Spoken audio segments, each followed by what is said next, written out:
grabe yung ano, yung syudad talagang nakakalito. Parang napabago yung itsura talaga siya dahil sa mga karagdagan ng facility. For example, itong flyover na to, nung naitayo na yan dyan, parang ako'y nalilito na kung saan ba yung mga landmarks na aking tinatandaan ng araw, yung papuntang Mabini, Rizal, Soricare, mga Apocon, yung mga ganong mga landmarks na nakakalimutan natin dahil sa mga bagong mga structure na ipatayo sa lugar.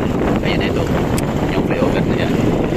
For example, ito dito, feeling ko nasa pinaka-downtown area na siya, itong lugar na to. Pero na pagkaalala ko dito, ano to yun ang Visayan Village pa rin. May kalayuan pa rin to sa city proper. I mean, city proper naman na siguro to dito sa Tagum, pero ano siya, mas malayo talaga. Baka yung ina-expect mo na downtown area kasi dapat yung ano, yung Apocon Street, Rizal Street, or Mabini Street ba yun? Kaya papuntang si Old City Hall. Ngayon, parang kaya nga si Tigo talagang after 6 years niyang magtrabaho sa Manila, pagbalik siya ng Davao wala, I mean nalilito talaga siya sa kanyang syudad kasi nabago yung landscaping, di ba, dahil sa mga napakadaming mga siyempre mga gusali tayo o ano pa man ng mga road widenings. So, sa marami mga establishments na naipatayo sa lugar. For example, ito Bako City Mall, wala yan dati. Basta nung huli kong punta nito sa Tagum City, as far as I remember, is kaysa anong mall, tsaka yung Robinson, yung level, or under construction. Ngayon, yung tanong ko kanila ngayon, ang DPWH, may mga nakalagay na Bureau of Fire Protection or NDRRC, di ba? Yung mga ganang mga bisita, mga ganang mga kasali, yan sa nakakapagpadagdag ng mga lugar na tinatandaan natin. Siyempre, pag napunta tayo, saan nga ba yung bandang yung dati kong kinainan, dati namin tinatambayan, di ba? So, nangawala na kasi dinemolish, pinalitan ng bagong mga gusali, o di kaya may mga lugar doon, mga shortcut way na ngayon hindi na siya shortcut way kasi nga pinalitan na rin siya ng ibang establishment. So parang ganun ba, no? Na dahil tayo nawawala. O yun, no? Rio Carnival, andito na naman sa Tagum. Davao yan luging-lugi yan sila sa Davao lagi. Paano ba naman kasi ang layo ng ang mahal na nga ng rides, 100 pesos per rides. Tapos ang layo pa ng location sa ano ba naman sa may Davao Davao River Park sa may Dizon, layo nun ha. Okay na sana kung kahit gano'ng kalayo kung talagang accessible siya, like mayroong mga dumadaan talaga ng mga public jeepneys, mga routes. Wala, kailangan mo sumakay ng taxi, bao-bao na napaka-dangerous, napaka-delikado.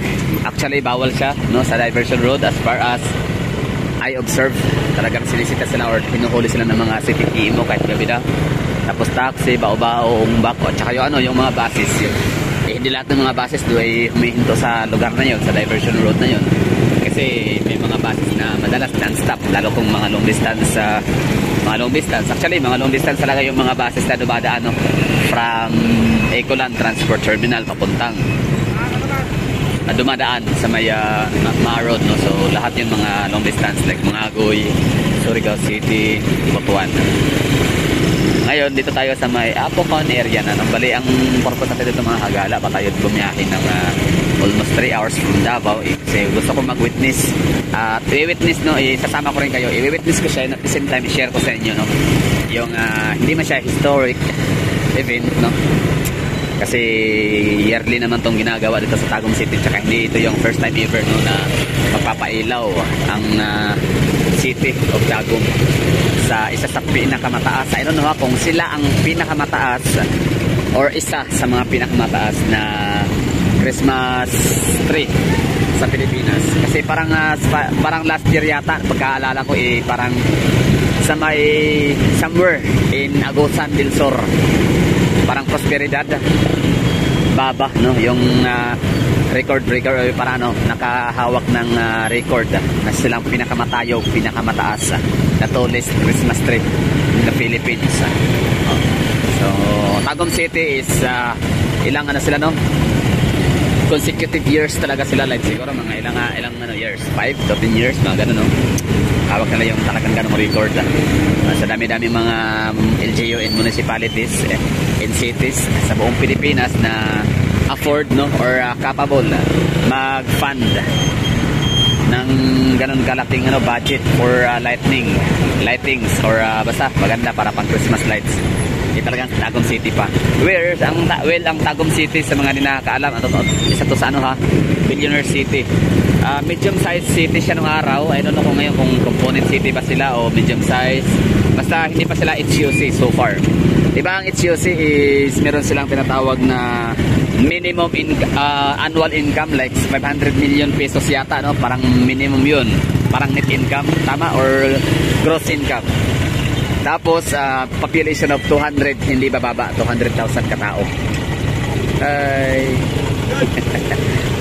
Mga taga-Tagum. Pupunta yan sila sa City Hall panigurado, no? Pwedeng manonood yan. Kasi ang Tagum City, isa na sila, no?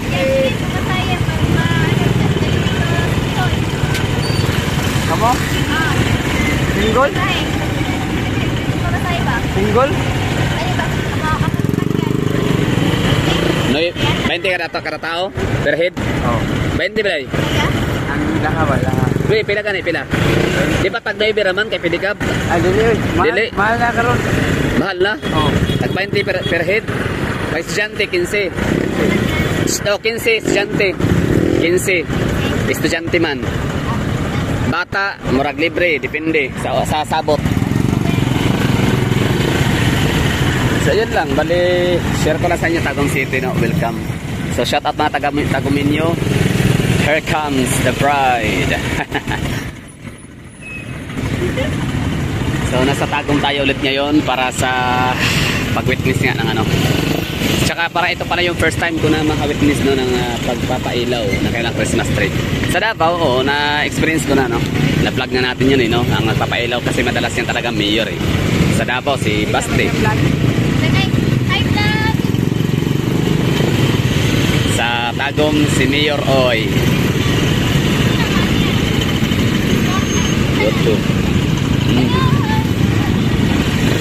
YouTube Gala the Explorer. Oh, shout out masay Angga. Oy, shout out din. Angga. Shout out na yun. Oh. Tagaasa mo. Carmen, matanaw mo kuan. Okay. Oh, ang ganda rin kaya ng Carmen. May mga ano din sila doon, mga Christmas lights din sila, presentation. Ang ganda din. Ang Carmen naman ay ano din, oh, first class income municipality. Siyempre, ano yan eh, mga tadiko. Ganun kasi, alam nyo, pagka may trabaho talaga yung isang lugar, may mga plantation, may mga planta, talagang mayaman talaga yung era ng ano, ng isang municipality and city. For example, gaya niyan, Carmen, no? Maliit lang sila na land area at saka yung population, tama ba? Maliit lang land area, basta maliit lang ang population ng Carmen. Tapos wala nga silang masyadong commercial area or commercial district, no? Kasi nga bahain, no? Walang nag-i-invest ng mga shopping malls, walang nag-i-invest ng mga factories or kung ano pa mga pwedeng mapag-apply ng trabaho na mag-generate ng trabaho sa masang Pilipino, mga taga Carmen. Pero mayaman sila kasi dahil nga meron silang Tadeco owned by Florindo and Flocor o ano pa man, basta sagingan, no? Tapos pag may sagingan, syempre enough yan para makapagbigay ng maraming trabaho sa mga taga doon. At lahat ng pag may trabaho, syempre may income. Pag may income, may panggastos, pambili sa mga pagkain, mga basic necessity, kumbaga ba, no? So konti lang yung tawag na ito, poverty incidence. Kasi nga meron nga trabaho, may income. Tita, pwede mo dito shortcut para makawitness ta. Pagkaso mo counterpart po gano, ay mo counterflow, counterpart. Sige, ayan na lang pugos kay basig makakanta. Pinaltihan ka? Doon lang naman kayo, Traw. Doon na lang, oh, sige. Basta, sugod na, wala pa. Wala pa man. Wala pa na. Nagkidlat-kidlat naman lagi. Sa entrance ba, sa entrance. Okay. Mamaya yung entrance, pa dito mo ka. Mahal na rin sa ano no? 15 na sa ano? 20. Kani mo ha, 15 ra gyapon no. Wala nang tubo. Ang motor. Single. Mahal din yung mga. Mahal na noon nga gaan ra. Kana sila mahal la kay kuan man. Daghan. Kani nga barato 15. Ha? Ang dapat ito, torno man. Oh. Torno wa pa mo gibayaran dito. Ha? Wala mo gibayaran. Naman may asosasyon. Asosasyon? Oo. O di hayay ko na asosasyon kay naikuan. Asosasyon.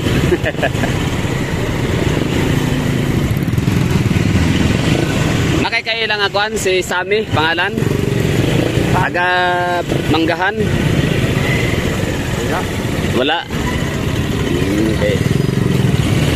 Yung na po na ito nakita, 2014 ba? Buhay pa ba ito kay matay? Pero buutan matutahan na noon, bubuhay pa siguro.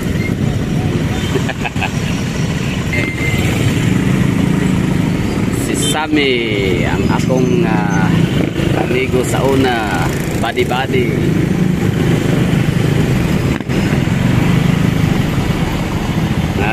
Kuyaw kayo kay Juan, dili ka na sa Juan, libre man ako pagkaon, libre kaon ba? Yeah, libre snacks. Di na siya mo kaon, di na siya mo snacks. Ang iyang ginapangayo pan lang ay sweater nya Juan, kanang kubra. Kay tugpa-tugpa man to siya, tugpa. Ang pagka na pag tugpa na siya. So man na siya pa ano time nga mga siya kaon. Kadugan na kayo ito, 2014 pa. Kung nakakabalon sa netabo niya karon no. So yun lang siguro, tama na. So, or ano, hanggang doon sa ano to, pinaka-dolo. Pinaka-looban, no? Sa may City Hall.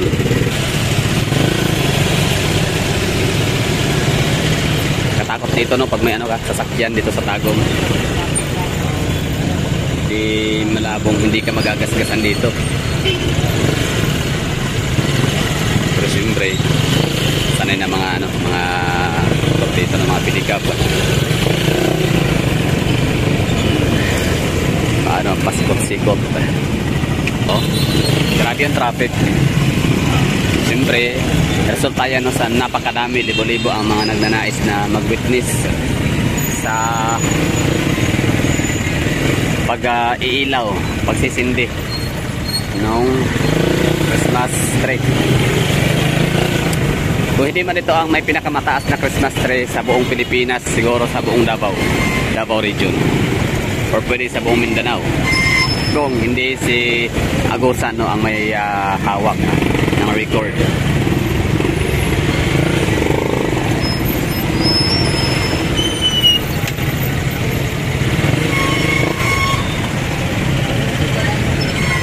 Grabe ang security nito ngayon kasi yan na nga, mga mga officialis, tapos maraming tao. City government, mga LGU officials ang magla-light up, tapos maraming mga spectators, audience.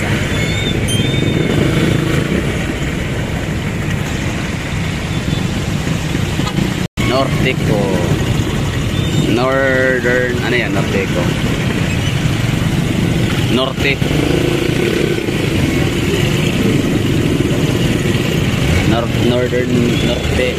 Norte Davao Electric Corporation Cooperative Tagum Music Hall. Okay, grabe motor naggalap. Okay, tayo sa may ano, traffic light intersection corner papuntang City Hall. Yun, pamasahe 50. Mahal ba o mura? Ano sa tingin nyo? So sa atin, mura lang siya kasi hindi naman lagi. Pero kung araw-arawin siguro dito nakalira tapos walang motor, araw-araw ka sasakay ng single, parang mahal. Okay. Alright, traffic. Wala.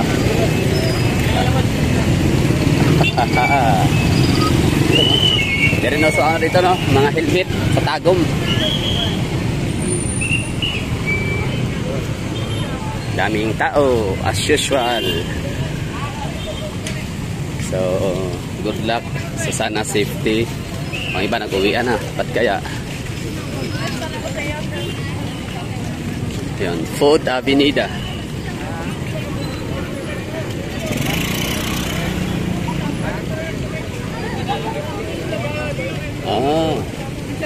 So walang ano dito na mga presking, walang kap-kap. So sana safe no.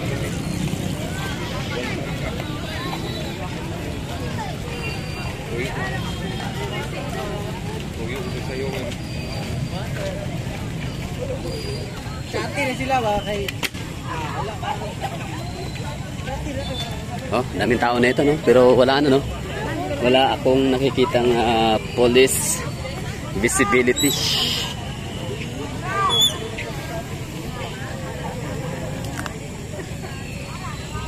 Yun, isa to talagang tago makikita ko sa ano, masasabi kong mga good grooming. Oo. Tagum City, Bukidnon, Davao, isa yan. Baguio, yun Baguio. Yun yung mga lugar kung saan. Tsaka ano, San Fernando. San Fernando, Pampanga. Sa Angeles, wala, di ko masyadong ano, na nakikita yung araw dun. Kasi gabi ako punta dun eh. Yan lang, mahagala oh. Papakita ko na sa inyo yung ano, itsura.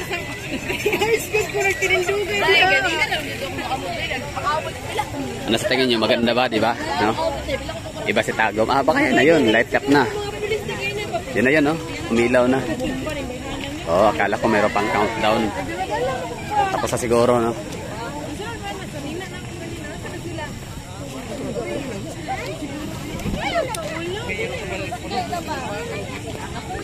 Yun, ito rin yung pinunta ko dito. So, siyempre mamaya, pupuntahan ko rin yung ano, kanilang city proper or yung old city hall. Kasi dati, naalala ko tong city hall, nung hindi pa dito nailipat. Talagang, ano sila, no, very generous din ng LGU sa spending, no, ng budget nila para sa kanilang mga pailaw sa kalye. Kailang Christmas Village, basta ginagawa siyang Christmas Village, ang ganda kapag kagabi, kapag Christmas season. So yun lang siguro mga kagala, thank you for watching ha. At ito-turn off ko na dito yung ano, yung ating vlog. At dyan sa unahan pala yung may ano, merong cap area, inspection area. So at least meron pala no.